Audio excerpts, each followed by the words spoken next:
Welcome back to Touch Euphoria. Today I'm going to show off the end result of my first foray into bookbinding and junk journaling. We'll go through the book itself, and then also I'll share some of the items that were used in the construction of the book.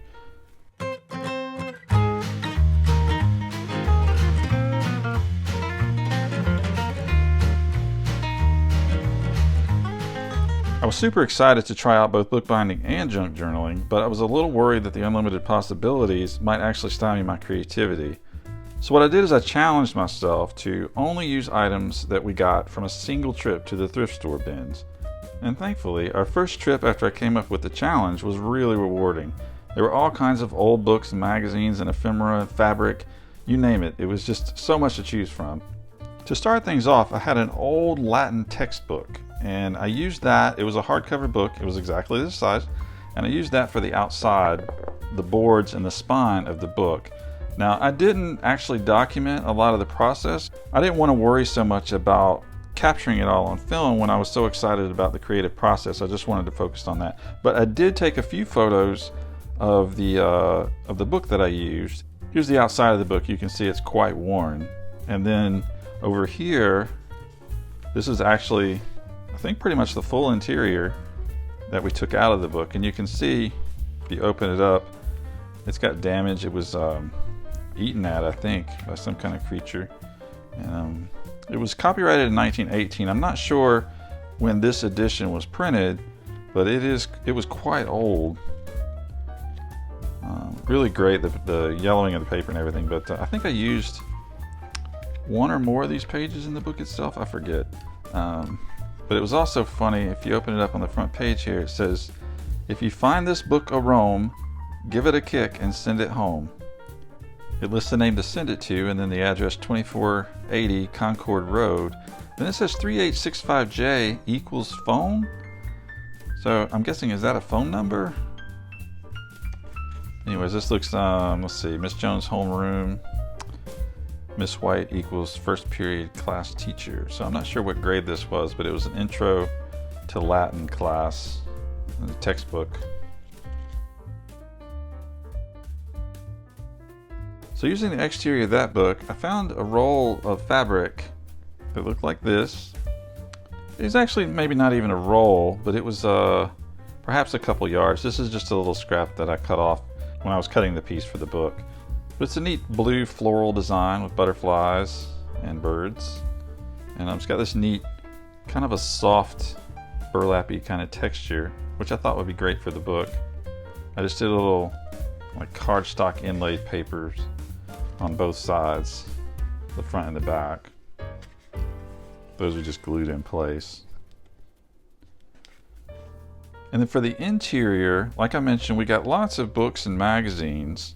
And initially I think I put 5 signatures together with 5 pages each, and realized pretty quickly that that was way too much to fit into this rather narrow book. So I trimmed it down to 3.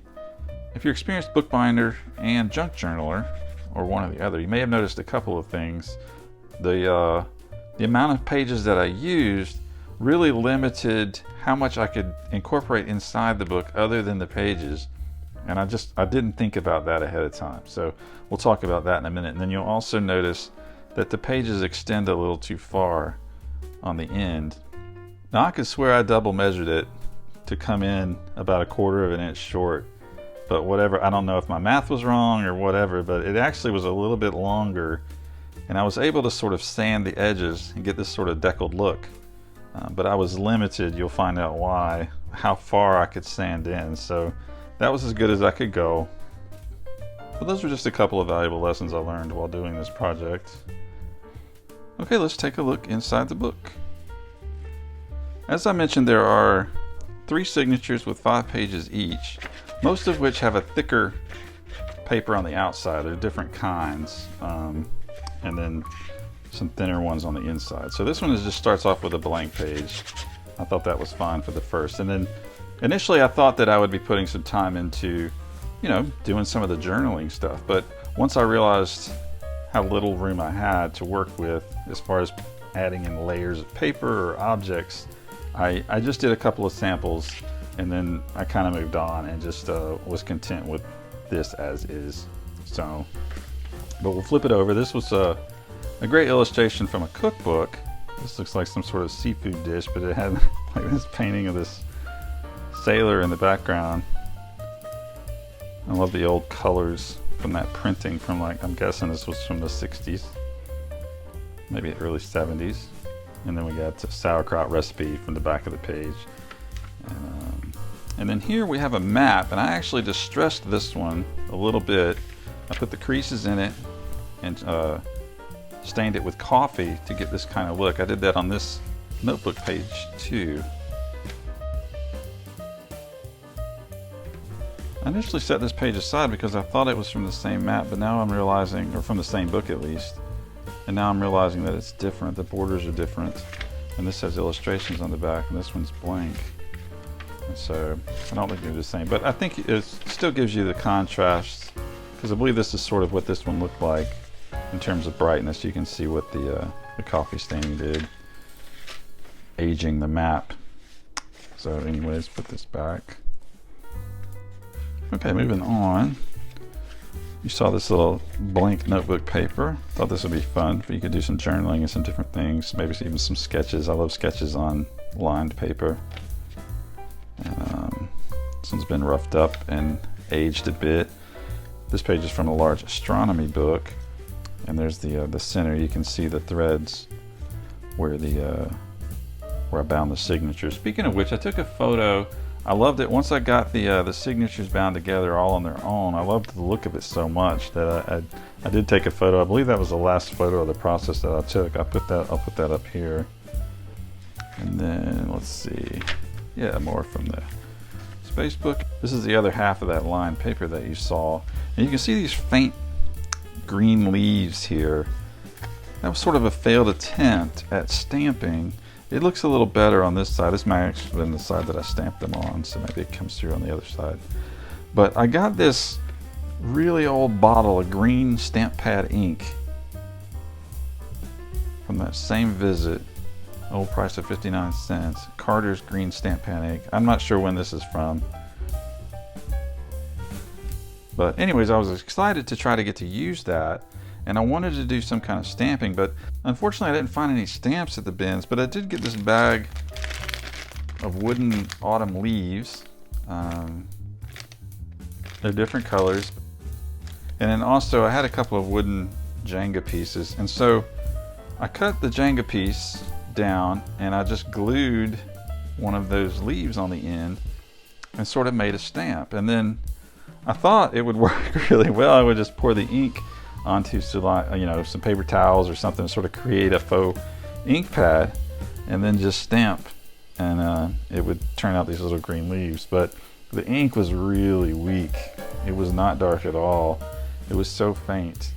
You can see the shapes, so that's great. So if I was looking for something very subtle, I would have been happy with it. But the other, I used it twice in here, and I think I like the other one a little better, so we'll see that in a minute. Here's the other side of that map. I love how that turned out. You can see this aged crease in here and those stains. Really wonderful. And here's our first fold-out page. It's from a cookbook. And on this side, what do we have? Oh, it's the sauerkraut. Some more sauerkraut recipes. We saw that on the front side with the illustration of the fisherman. And then this side we have, this pulls out, we have this guy with his rooster apron. He's going to town, and we get the recipe for stuffed frankfurters. So it looks like it's a 4th of July themed thing going on here. He's got his bacon wrapped frankfurters on tongs. And then here's the back side of that illustration that we saw. Okay, and then here's the other thick piece of paper that I actually did the staining to. This may have been the first page that I tried it on. We can show you the contrast. There's what it looked like before. This is the same page coming through, and there's what it looks like after.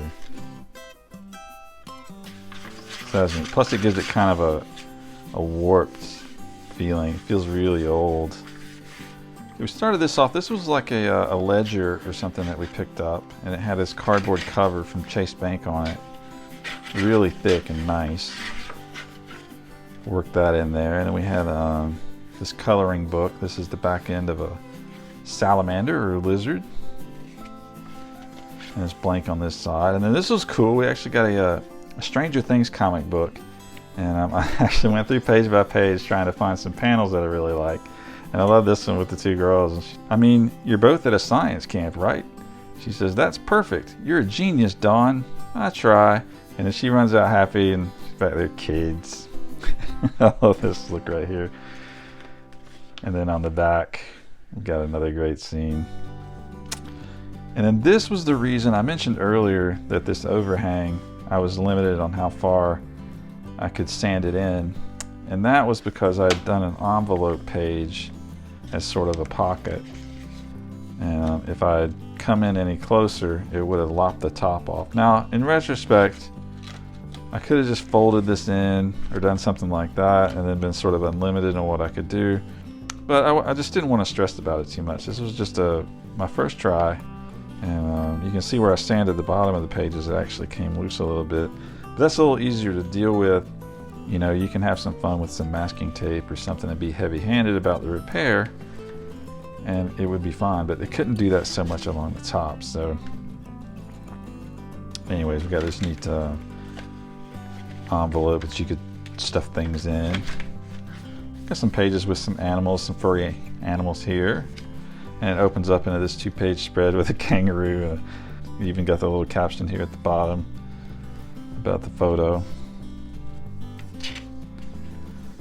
And then some more on the back. And you know, all of these books, I think pretty much all of them, the newest one was probably from the 70s. So, and this was neat. This was the page, we got several of these.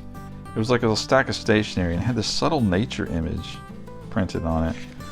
So obviously you could do printed stuff, you know, text and things, and it would be very legible.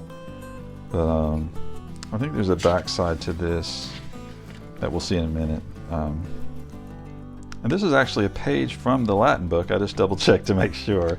And once again, I did the coffee staining and stuff as though, you know, it didn't need a lot of help, but I wanted to help it some to look even older than it was.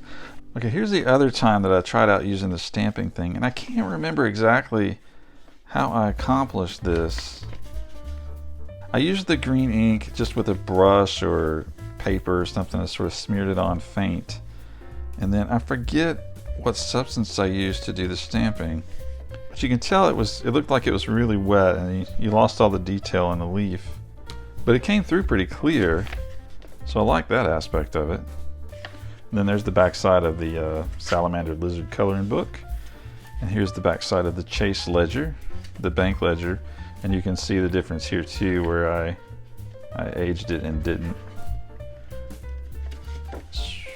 Yeah, there and there.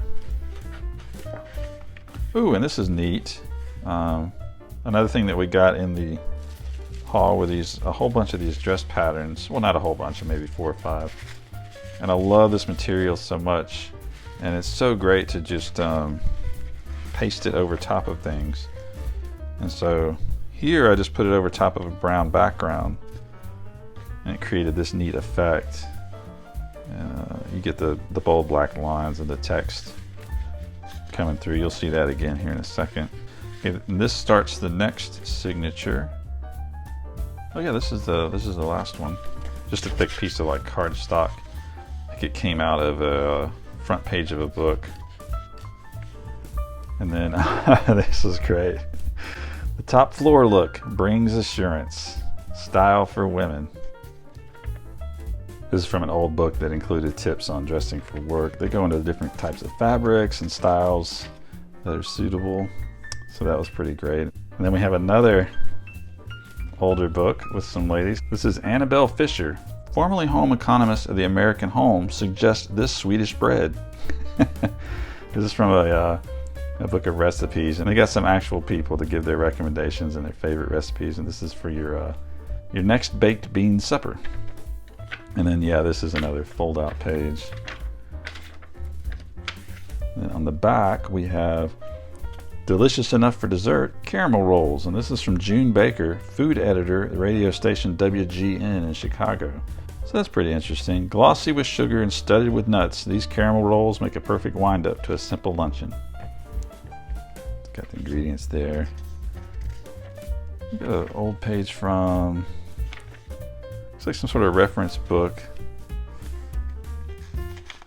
that includes some math tables, conversion tables stuff. Very thin. This page, it's another centerfold, and this is from a book on the history of powered flight. And this was the one where I actually got to do a little bit of junk journaling, like adding in some three-dimensional objects and stuff. And it was really, once I got done with this, I knew that I couldn't do much more. I wouldn't even be able to shut the book. And so this is what I came up with. I'll open up the full double page. Yeah, this was a single page in the book, and it was just the black and white, and it was the text and the two airplanes, and then everything else was added. You can see the dress patterns have been overlaid. I cut out multiple pieces, laid them over. There's actually a little coffee stain ring here too, and then a blue circle. And then over here things got a little interesting. I had there was a deck of cards. You can see those here, little pieces. These are actually the ones that I tore. You can see the layers.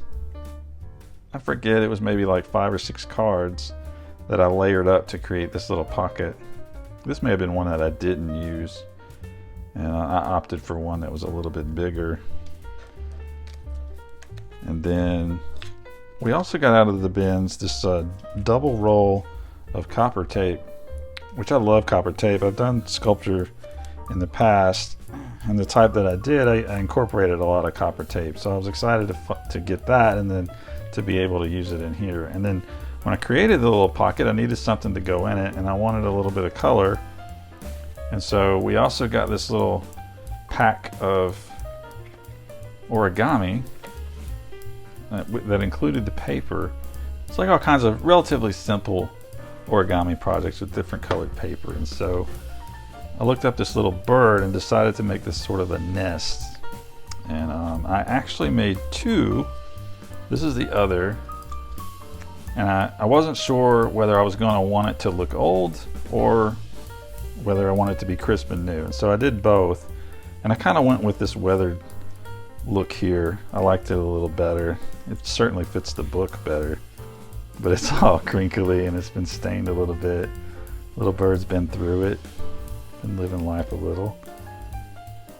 And then in the background here, there's an image. Here's a piece of paper from that same photo of trees and things. And then I was able to incorporate these little beads that we got in this plastic jar. I'm not sure what these are for. Fairly decorative, I'm guessing.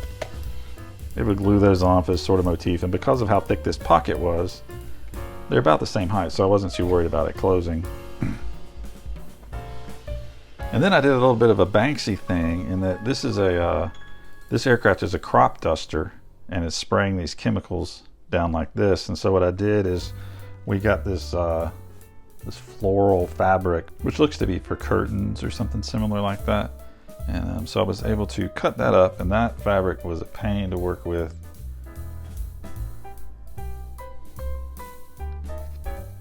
It was definitely difficult, but what I did is I sort of turned the little chemical trails of the crop dusting into this sort of floral flowing thing, and I love how it like hangs below the bottom of the book.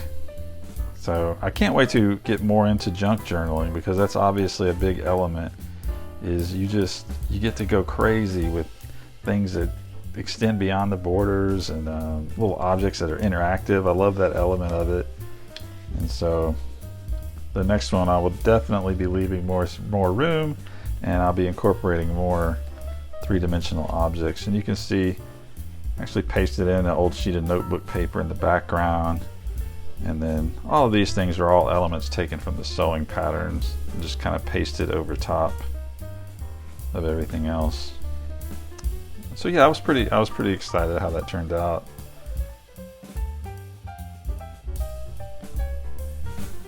Yeah. Okay, let's move along here. Then we got, yeah, that closes off. Then we got more from that reference book, the periodic table of the elements. Some different appendix things. And we got some more recipes. We got Danish pastry, form cake, a little bit of a splash of pink there. Breakfast breads and griddle cakes. Some old photos. That's great. Back here, it ends with a little musical page. Oh, a little order coupon for music books. And then I believe the back of this is, yeah, musical notes. And then we have the last piece of heavy blue cardstock to end it off. Now this is a wonderful library card sleeve that we got out of a book, and I was definitely going to use it. It's from the book Thunderbird by Marilyn Sachs, and which is a great, I believe it's like a graphic novel with all these wonderful illustrations, or maybe it just had the illustrations as a regular book, I forget, but it's really great, and it's got 2 of these cards. All these dates from the 80s and 90s from people, students checking it out. And they all signed their names, printed their names over the years. Looks like the last one was 1995. So, guessing it wasn't long after that they got rid of the library got rid of the book. And I was for sure planning on using this because I just like it so much. I love the title, I love everything about it, but because I like it so much, I'm actually saving it for a future book. So I didn't attach it, but I left it in here to show you. So yeah, that's pretty much it. It was a really fun project, and like I said, I really look forward to doing it again and tackling the whole concept, you know, both doing the bookbinding and some junk journaling. I'll definitely be simplifying with less pages, and then like I said, I'll be leaving more room in between to be able to incorporate more stuff. So I think Lynn Cinnamon also featured this book recently with a very elaborate junk journal that she put together over a period of months. So I highly recommend you go check out her video. I'll include a link in the description. Thanks so much for tuning in. Please remember to like, comment, subscribe, and I will see you next time.